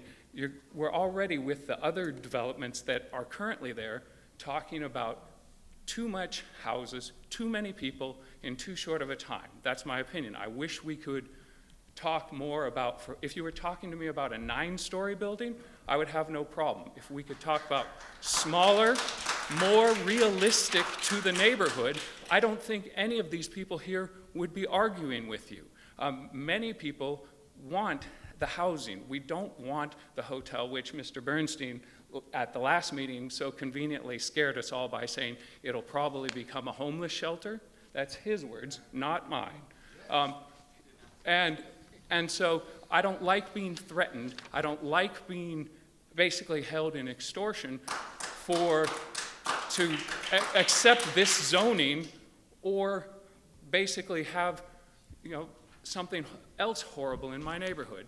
That's why I oppose it. I hope that we could find some common ground, because I do believe that more residential would be better than commercial and medical, but as it currently stands, I feel it's too much for the neighborhood to bear. Thank you. Okay, our next speaker, and I may not be reading this correctly, Forrest Girl. Hi, my name's Forrest Girl. I've been a resident of that area, Winter Terrace, for 50 years. I lived on Fort Hamilton Parkway. I now live on East 5th Street, and I've been a member of the Stables for, since I'm a kid. That area down there with those buildings today have been unsafe for years, dirty, disgusting, the whole bit. So I'm happy that they're going to be doing some development. I've taken the subways, I've taken the buses, I've taken all of the services there. Bringing a light to this area, that community, is going to connect all of the surrounding communities. Coney Island Avenue, the other side of Prospect Park. It's going to bring people to that area. The church there supplies so many resources to our community that the community doesn't even know about. They help with addiction services, they help with community services. And another thing, with everybody, about the sound, you have Prospect Park right there. It takes away all that sound. And speaking about traffic and speaking about stuff like that, it's been a problem for 50 years. It's not going to change in any way because of the traffic. And I like where the community is talking to the DOT to change that mess up that they did.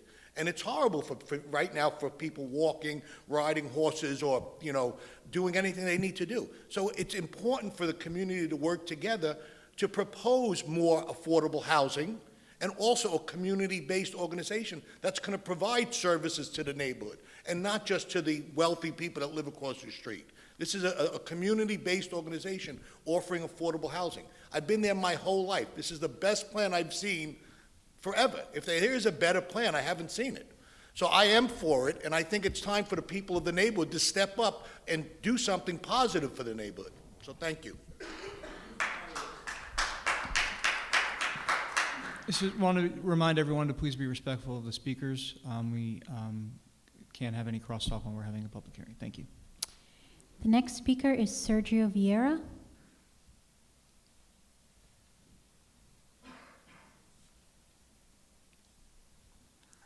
Hi, good evening. Thank you for giving me the floor.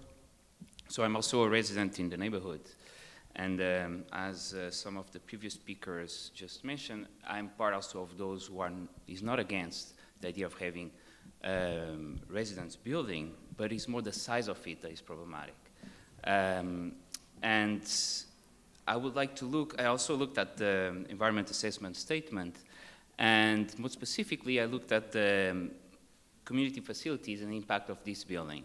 And I saw there what I think is maybe some of flaws in the methodology used and the criteria used to assess the impact. About the criteria, so many of the community facilities, such as fire departments, police, high schools, require a massive construction to require an assessment impact. This building is big, but it's not massive, so we cannot assess the impact on those facilities. But this method essentially leads to the approval of several buildings of small sizes, or not that massive, that altogether have a big impact. And as we saw in this presentation, there is already another building being approved just next door. And I don't know what other buildings have been approved so far or on the brink of being approved, but altogether they will have a huge impact on the community facilities. Now, going to the methodology used to assess specifically on the primary schools. The community school district is number 15, and the sub-district is number 1. But that sub-district is huge. It goes from where this building is potentially will be built, all the way to the water close to First Avenue essentially takes a big part of Sunset Park neighborhood and part of the Kensington neighborhood. So essentially, it attenuates the impact on primary school enrollment needs. In concrete terms or in realistic terms, whoever will be living and lives in this neighborhood will not go all the way to the end of Sunset Park to bring their kids to primary schools. So what it matters is exactly what happens in these schools close to this site. The other problem with the methodology used is that it only is a partial static analysis. It only looks at the demographic trends to assess enrollment needs in the future. It doesn't take into consideration projects that have been approved so far and that will also increase demand for enrollment in primary schools. So that is another problem. And so all these flaws that attenuates the impact of this construction, but even though there is all these flaws, this construction will have an impact.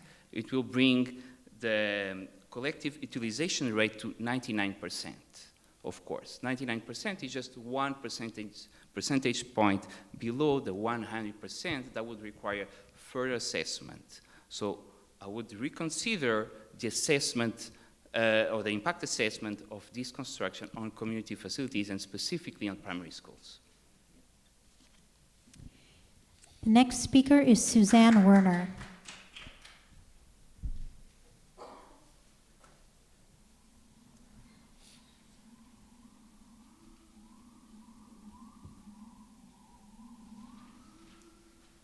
Hi, I'm a 30-year resident of the neighborhood. I live in one of those houses that somebody might describe as unkempt, which disturbs me. My concern about this development is that it's really out of context with the neighborhood as it exists. This particular part of Windsor Terrace is a 7-block self-contained area. It's bordered by the Ocean Parkway Service Road, which curves around, and the Prospect Expressway on the other side of there, the Coney Island Avenue, and Caton Avenue. And within that space, there are 7 blocks of housing.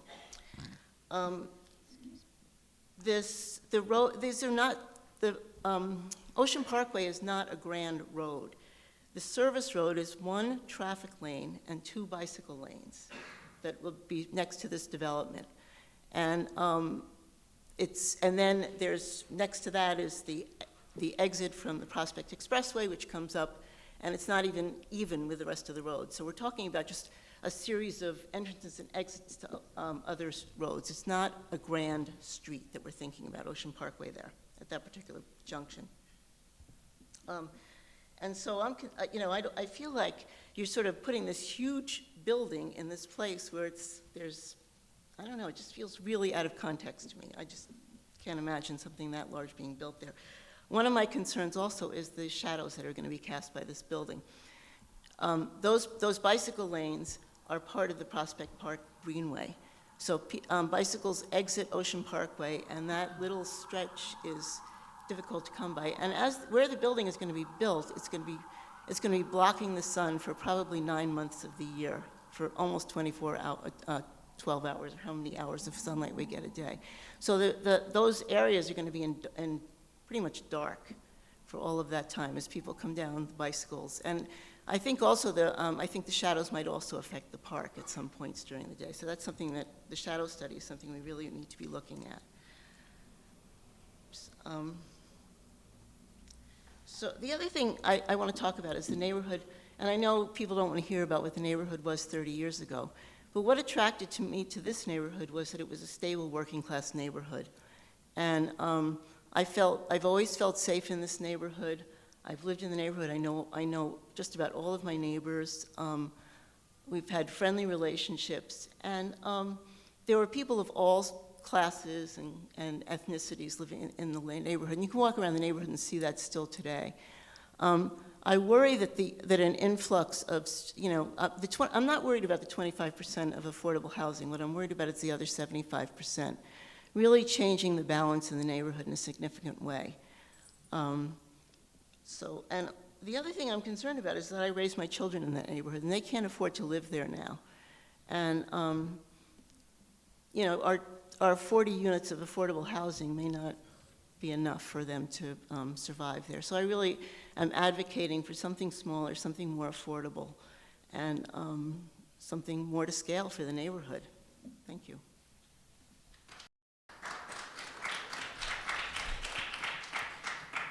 Our next speaker is Jin Woo Lee.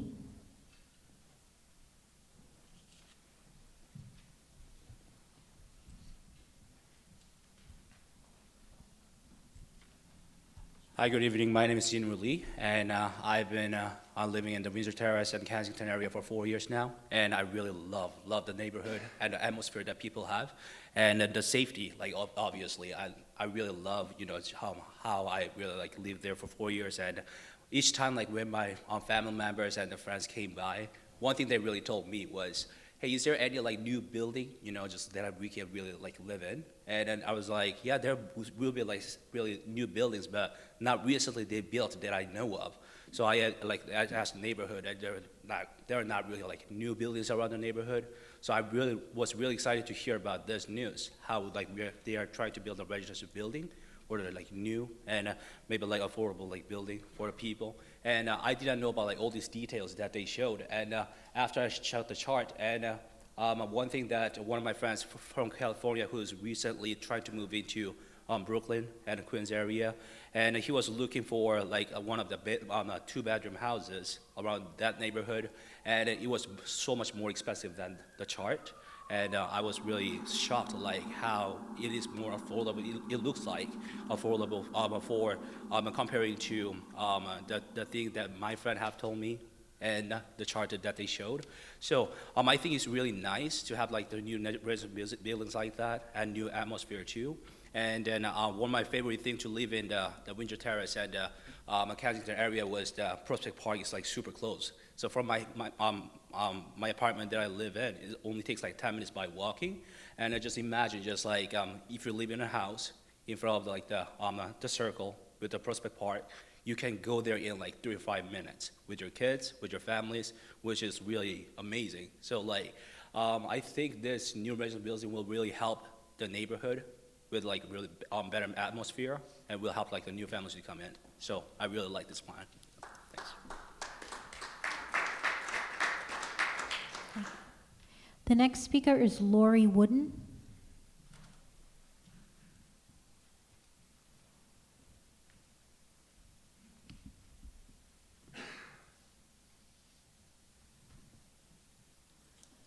Hi, I'm Lori Wooden. My daughter was born at Methodist Hospital. I walked there in labor because you can't park in Park Slope. And Prospect Park was our backyard. She went to local schools, and then after college, she taught, I get a little emotional, she taught early childhood in some of Brooklyn's community-based organizations, and in fact, close to some of the geographic areas where the first two items were. And I also supported schools throughout those neighborhoods in Brooklyn, the UPK and the 3-year-old program. And so I feel really powerful about this area. So she decided she wanted to go back to school, and she got a scholarship to do special education, the children who are most at risk. She wanted to work with those children, and she got a scholarship for grad school out in Seattle. And she told me when she graduated that she can't afford to move back to Brooklyn, teaching early childhood, teaching our youngest children. And I also had to move out of Park Slope because we couldn't afford Park Slope. I had to move twice because I kept getting pushed out of the buildings. And so now I'm living across the street from this proposal, and I'm one of the newer residents. I've only been there 12 years. So I'm considered a newbie, even though I've been there for a long time. And I'm missing the book group that I started in the building tonight to be here. So I'm a really big part of the community. And when I look at this chart, I realize that I can't, and my daughter wouldn't qualify for the 70 affordable units, but the 208 units that aren't considered affordable will be a market rate that will push out people who have been in this neighborhood for a long time and like this quiet, as you described, this quiet neighborhood, which is really a very powerful, unique part of Brooklyn. It's not like Grand Army Plaza. It's not like downtown Brooklyn where all those tall, luxury, high-rise apartment buildings are being built. And so when I'm walking my dog, and despite you calling it a quiet residential neighborhood, that's despite the traffic noise that's really loud in the morning and the afternoon, which everyone has talked about. There's at least 8 different access roads that begin or end at that traffic circle. There's no cross streets. Everything begins or ends there. So the traffic is horrendous. And because it's Ocean Parkway becomes Ocean Expressway, trucks aren't allowed on Ocean Parkway, so they all come around the circle to get to Prospect Expressway. So there's a huge amount of truck volume, and you can count half a dozen FedEx trucks going by in the evening as they access the Prospect Expressway because they can't come in through Ocean. So the traffic is really, really heavy. I choose not to have a car, so parking isn't a problem for me, but it's a horrendous problem. So I just want to say that the neighborhood is quiet despite the traffic noise, and when I'm walking my dog and I go out and I look at my building, which is 6 stories, and then I tilt my head back to see what a 13-story building would look like. It's a totally different atmosphere. It would change the atmosphere, and while we understand the church and the school need to sustain their future, we appreciate that. But there's got to be a compromise between a 13-story building that is more than double the size of the building just across the street and the proposal that's in there. We don't say that you shouldn't develop. We appreciate what you're saying, what everyone is saying, but that's just much too large for that part of Brooklyn. It's not downtown Brooklyn. It's not farther down Coney Island Avenue. It's a very quiet, and it will drastically change the feel of the community. Thank you. The next speaker is Ronald Longhofer.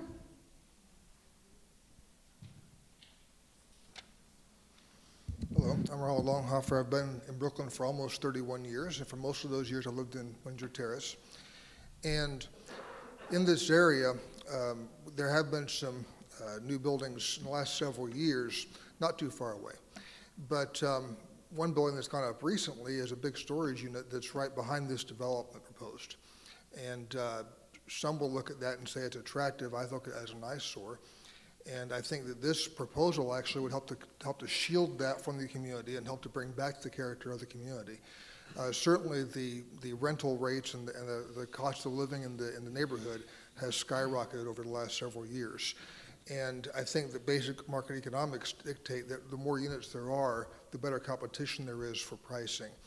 And so I applaud the 70 affordable units. Somebody said 40 earlier, but it's 70. That does leave over 200 that are market rate, but I'm convinced that the market rate would be established in a better, more favorable way with more units being available in the area.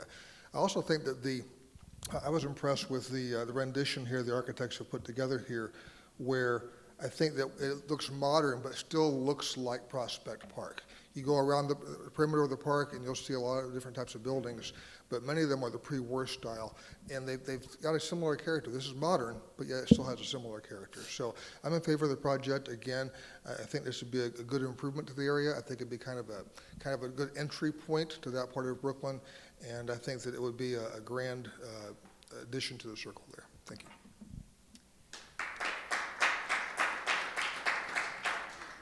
Our next speaker is John Cimino.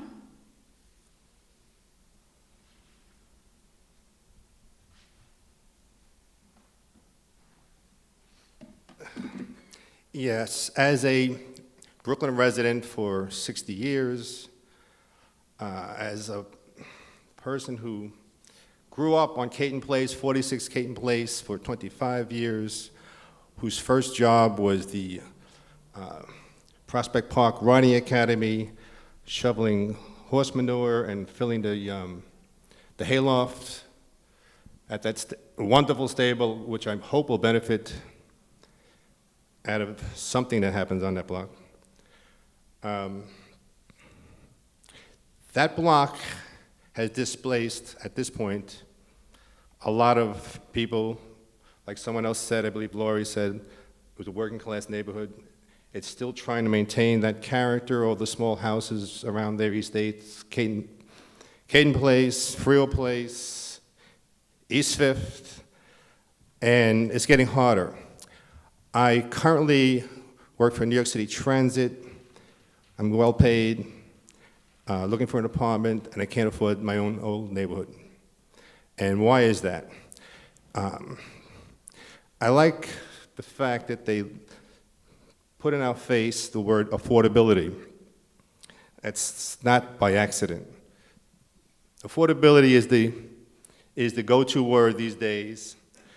I'm glad this meeting juxtaposed the DeKalb Commons project, which I don't know if I support or not, but at the very least, they spoke about community, they spoke about affordability. Looked like 100% of everything was affordability in different categories. And we know, well, a lot of us know, that developers use the word to minimally get over on the planning commissions and the community boards and whoever.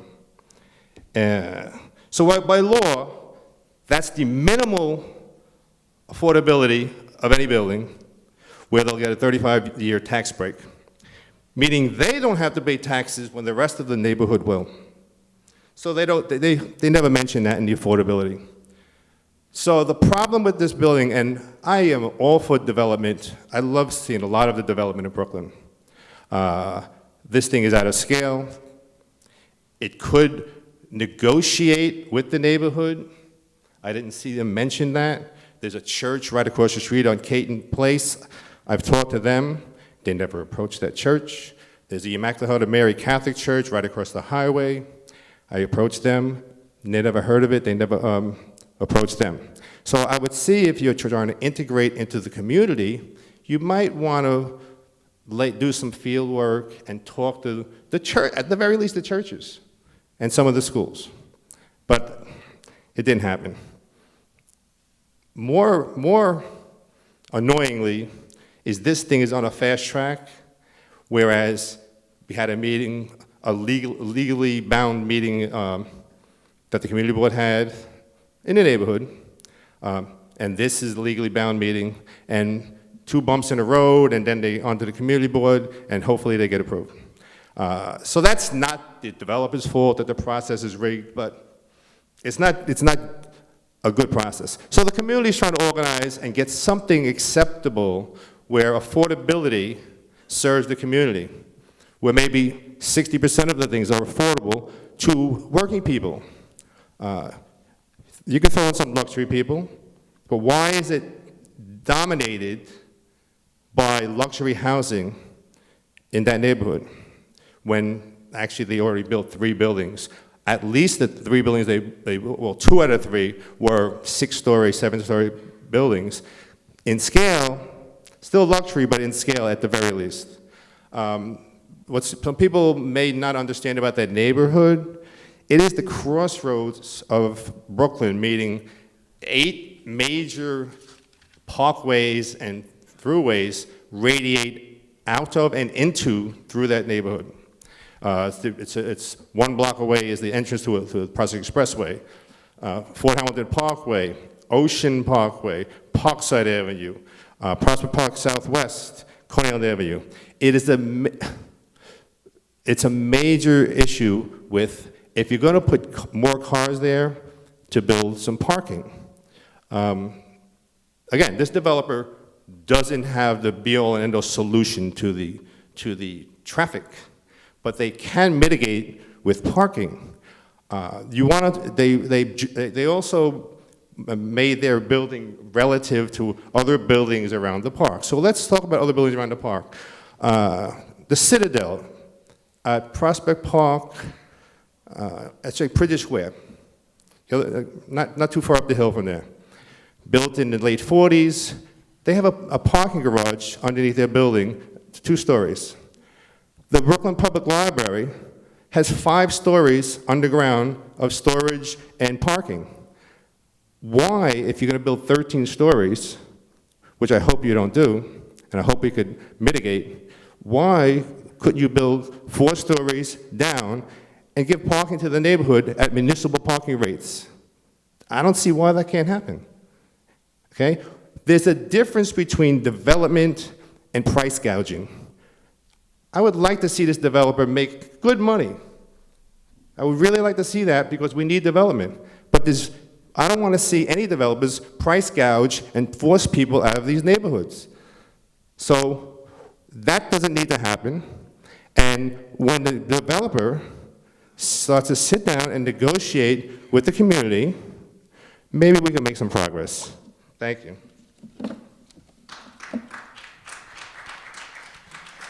The next speaker is Valerie Goldborn.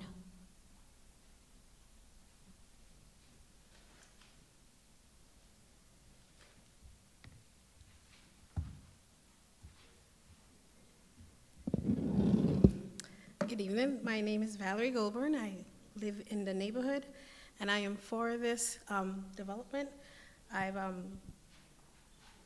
talked to other people that live in the neighborhood and checked the prices, and these prices are one of the cheapest prices in the neighborhood.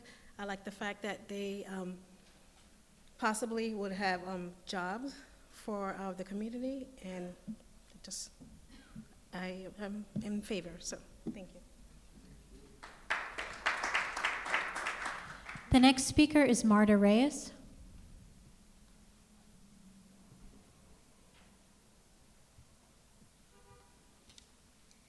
Hi, good evening. I am born and raised in Brooklyn. However, in this area, I've lived here since 1987. I have 4 children that range from 32 to 9. And it's always been a great area to raise my children, and it still is. And I'm excited that we can have an affordable facility in such a beautiful neighborhood across the street from a great park, and I am in favor of this project. Thank you. Okay, we have one final speaker, Walker Blankenship.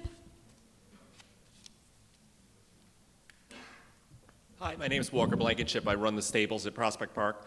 So obviously I'm deeply concerned mainly with the park, but as personally, I think go ahead and build your hotel. I think it'll be great for horse rentals.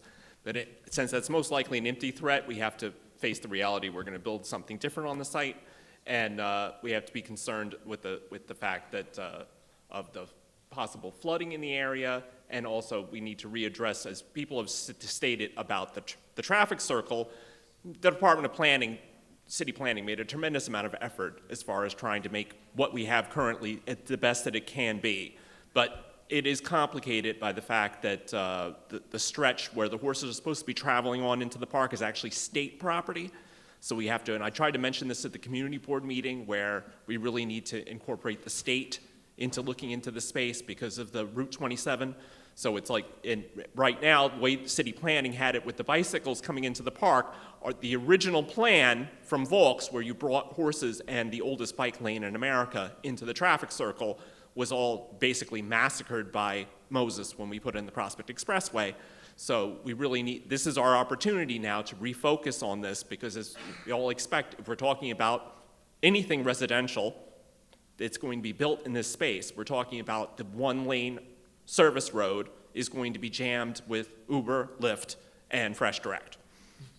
And the 2-way bike lane is really, DOT admits, is kind of an experiment that they were trying, and it's basically, there's nowhere else it's a 2-way bike lane in its space, and it's extremely dangerous.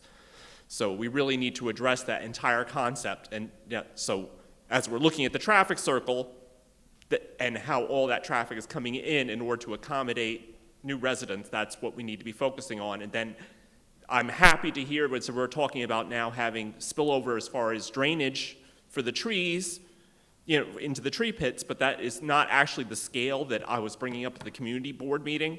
The scale that is coming out of the park at times, it has been a river coming out of Prospect Park and flooding the entire neighborhood where the stable is the lowest point.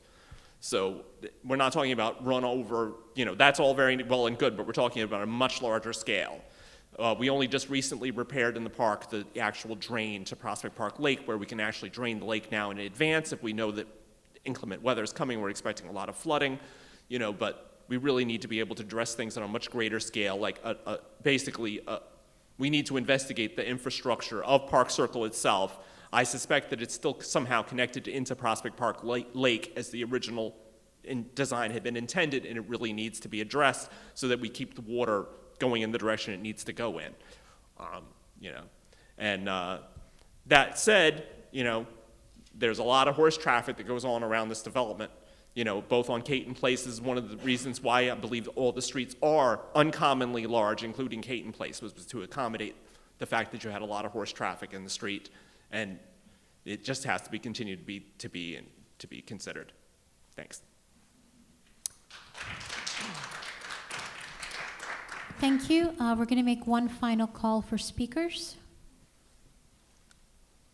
Okay, seeing none. Oh, I'm sorry. I'll sign a form in a little while. Okay. Hi, everyone. My name is Sabra Mustafa, and I live in Windsor Terrace. And I've lived in Windsor Terrace for over 25 years. And I hear a lot of the concerns, but I'm for the project. I want to state on the record I'm for the project. I'm for the project because I see more positive things coming out of this project than negative things.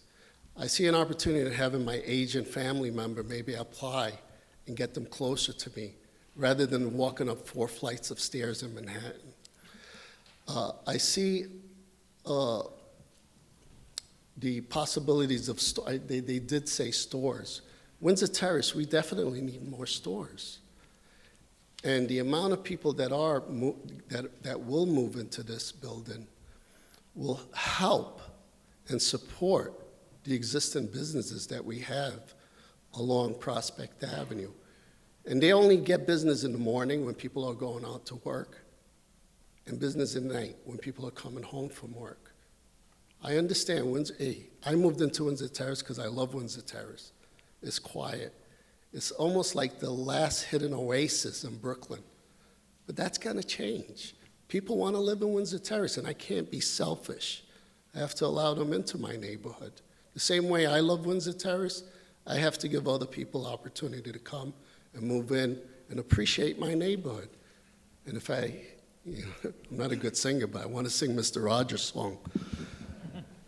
I think we're going to be just fine in Windsor Terrace. It's a sexy looking, did you see that picture? It's a sexy looking building. We're trying to discourage it from going up. I got to be crazy. As much as I love my quietness and parking, we have plenty of parking in Windsor Terrace. I hear people talking about parking. Plenty of parking in Windsor Terrace. I have a garage, and I always find a parking spot outside, but I put it in my driveway. I understand the concerns, but we're going to be fine. Thank you.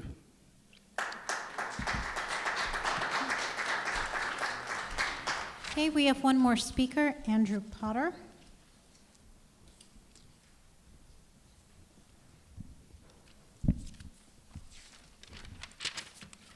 Hi, my name's Andrew Potter. I live in the neighborhood, and I support development of the site. I think it's kind of big. It needs it. It's a good thing. But I share the concerns about scale. And I think Mr. Kaplan noted that the building would appropriately frame the circle. And he showed pictures of Grand Armory Plaza, which is in a much denser neighborhood. And the buildings in the circle now are 6 stories on one side, 2 stories on the other. So the idea that a 13 or a 17-story building would appropriately frame the circle, I don't really understand that. And I didn't have a chance to look at a lot of the other documents, but it seems there's a lot of questions about things like the traffic, the floods. We get a lot of floods that really should be addressed before you approve something like this. Thanks.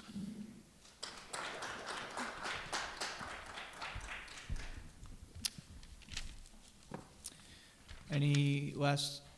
Okay. The hearing on these items is now closed. Thank you for participating in this public hearing. Borough President Adams will review the applications we heard this evening and will soon submit his recommendations to the City Planning Commission.